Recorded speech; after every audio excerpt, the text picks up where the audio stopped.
It's logical, it's Mm-mm. rational because as a responsible Mm-mm. pet owner, Mm-mm. there is a protocol wherein Mm-mm. you have to give yourself the pre-exposure Mm-mm. prophylaxis or Mm-mm. prevention.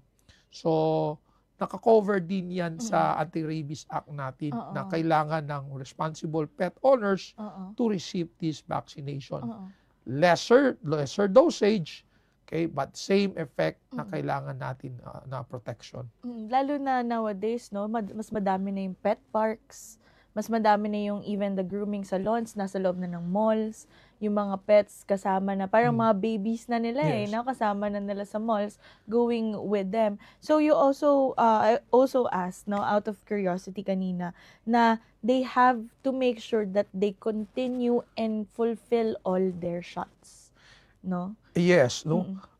Currently meron tayong around 28 million pet owners in the Mm-mm. country, Mm-mm. and they continue to Mm-mm. increase, no. Mm-mm. It is very important, that Mm-mm. is true, that to complete the dosing as Mm-mm. scheduled, Mm-mm. because these are the guidelines provided by DOH. Oo. The potency of the vaccines Mm-mm.